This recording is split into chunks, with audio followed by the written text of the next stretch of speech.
Yo team, what is going on? Today on the vlog, I'm going to break down my prep from the start to where we are now. From where I started to where I am now, I am currently 2.5 weeks out, so ready, but we'll still probably pull off a little bit more. This obviously is not going to be applicable to you, because remember, what I do isn't going to be for you, but I'm going to break you down everything, all the stages from the way through it. So, starting off, I was 95 kilos, and now I'm 79.2, so that's a 16.3 kilo drop so far, which will probably drop more. I will put the photos up here, because obviously that's why everyone's watching, so you can visually see the difference on the scales, but also how I'm looking. Now, with the start position, I'm going to be honest here, I didn't really notice till I lined these up, but I would say I was a little bit wayward of the body composition I would normally start a dieting phase from, a little bit on the higher end of body fat. The reason being for that, training was bang on. I was still bodybuilding, but I was traveling a lot.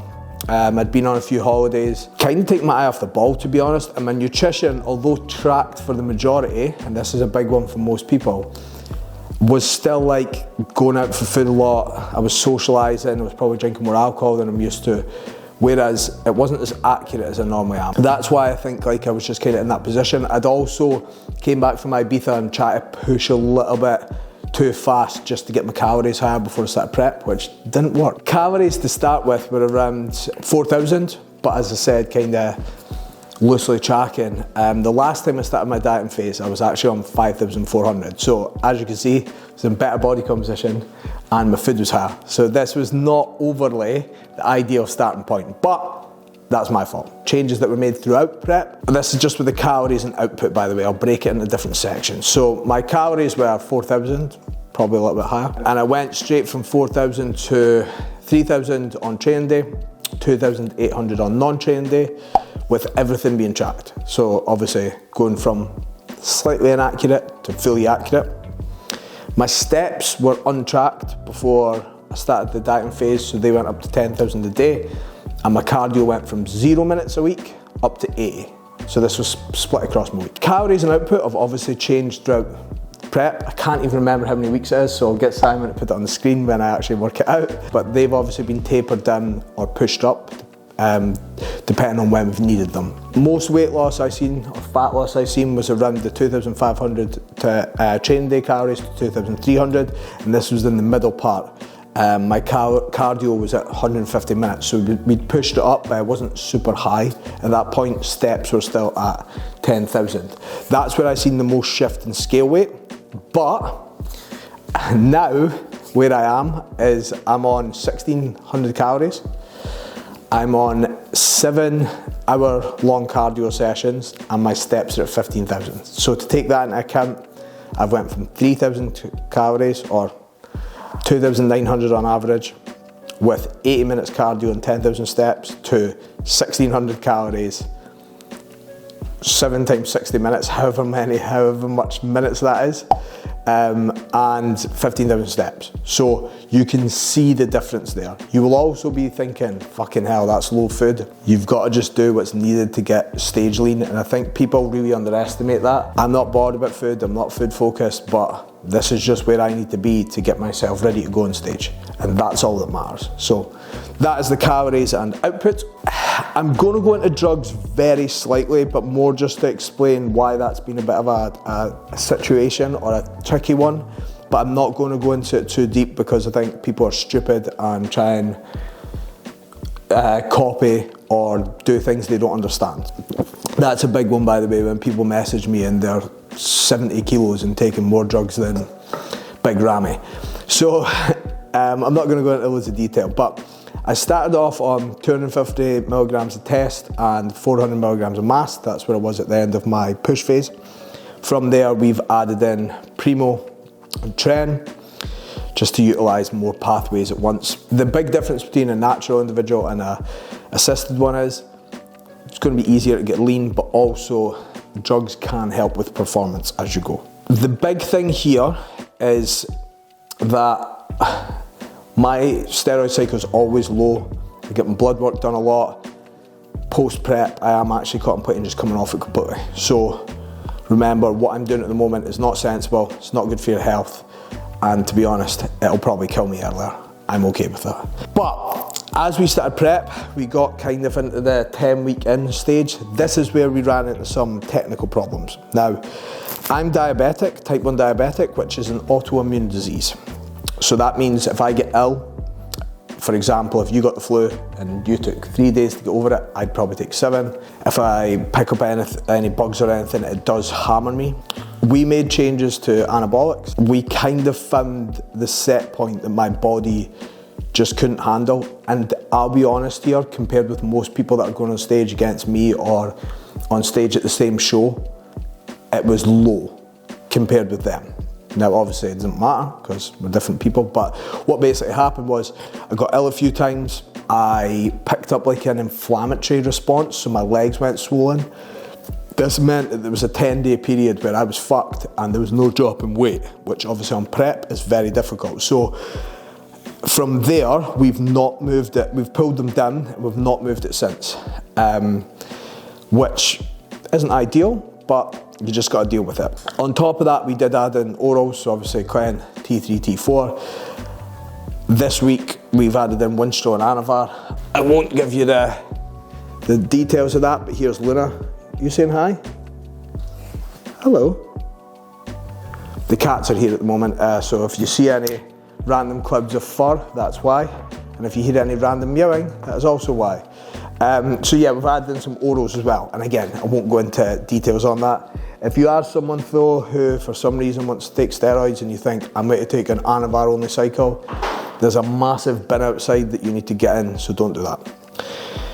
From here, blood work will be done post-show to see where we are, and then that's where decisions will be made from my side on what I want to do. But the big thing for me is basically try to get everything as low as possible and hopefully be able to come off.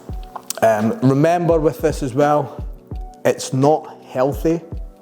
Taking anabolics are in no way healthy, and I'm not promoting it, but you could do it in a healthier way. So I get my blood work done a lot and I assess from there. Now, training. What's my training been like throughout? How have I set that up? So my training gets outsourced to Mr. Taylor Johnson. The reason being, an emotional attachment to training is something we all have. We all love training hard. You can make poor decisions, try and increase volume, do things that aren't going to be helpful in a prep scenario. But my training throughout this dieting phase, to be honest, has been the best it's ever been. Normally in a dieting phase, I hit a point where I do struggle with poor decision making and trying to increase volume to obviously make up for strength dropping, etc. And that has not been done. Like, I'm still loving every session, although this week, when I'm 2 weeks out, I have hit the point where it is very difficult. But volume's been tapered down to match recovery demands on certain areas. Some areas have been fine, like my arm volume stayed pretty much the same. Well, it stayed exactly the same. My quad volumes came down. Everyone will be different here, and I have spoke about that in the previous video, but normally for me, and I've seen this before, areas start to fade. Now that'll be down to try to hold on to load and moving badly, and also just little things like putting in junk volume that's not going to be helpful. This is the fullest, the most muscle I've ever had, and it's definitely down to how accurate I've been with training and how smart the program has been. So with that, your coach will do it for you. If you're doing it yourself, just be smart. If your log numbers come down, you need to look at volume. If your recovery is short, look at volume. The training bit here, I'm not going to go into too much detail because obviously we speak about that in the training videos and break down everything else in between. Here's my opinion on my prep, and if there's anything I would have done differently, anything I would have set up different, etc. Firstly, this has been my most successful and enjoyable prep or dieting phase I've ever done. It's the best I've ever looked. Like, I'm super proud of the package that I'm going to present on stage. It's the most muscle I've had, the most condition. My posing obviously is fairly good, if I do say so myself. But that's down to years and years of bodybuilding, and I've kind of finally clicked. Normally in a dieting phase I get a bit just go a bit bonkers really. This time I've been super chilled out. Now that could be down to the fact that I've got other things going on, doing up a flat, could be that I'm more mature, could be magic mushrooms, who knows. But this has been the smoothest, most enjoyable prep I've ever had, and that's what it's about. If you're prepping and you hate it, it's not going to give you a good outcome, is it? Prep is obviously monumentally hard. I am fucked right now, and there's no way around that. But you need to make sure that everything's in place to give 100%, and say you're prepping for 25 weeks, that's not that long out of your life, so you need to make sure you're absolutely nailing it. A couple of things that I think really help with this is, so my circle around me is very good, really supportive, obviously with the brand, with Vaughn and Clara, with clients who compete, and then also even my mates who don't really have interest in bodybuilding, they've been really good with it.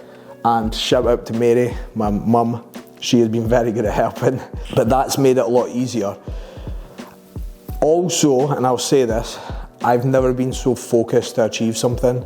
So motivation isn't a fucking thing, but I have prepped before where I've started prep and then halfway through I've realised like, I'm doing this for the wrong reasons. Whereas this time, I'm prepping because I want to go on stage and present my best package. Obviously everyone's going on stage to win, but I have never been so focused on that. And also the fact that the team's growing, I've got loads of other clients prepping, it just makes momentum speed up. So you'll have seen the photos, my check-in photos on Instagram, but in 2.5 weeks I will be battling it out on stage with my funny Speedos on. So look forward to that one. Here's what I would have done differently. And there's only small bits, but I'm going to go through it. So I should have started in a better spot. I was too chunky and I hadn't been as accurate as I should have been, so I should have actually kind of pulled down a little bit before that. But last year was really tough for me mentally, and that's okay. Like, you can't be a robot all of the time. I'm a robot in prep, but I was busy dealing with getting myself in a better position on how I felt, and at the end of the day, I'm a physique coach, but remember, if you look unreal and feel like shit, it doesn't fucking matter, does it? So that's why I started in that position. But the big thing, next time I diet, if I ever do diet, I'll be in a better spot, which makes it easier. More consistency, less body fat. The other thing is this, I should have came out the gates harder. So, as I said, the start position was 80 minutes cardio, 10,000 steps.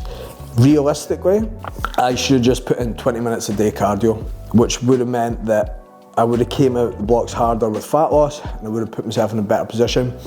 I still probably would have had to dig as hard as I have to dig. Me and Vaughn have had discussions, and we do think, this isn't an excuse by the way because I'm peeled, but being diabetic does make it harder to get really lean because the stress response to your body is a lot higher.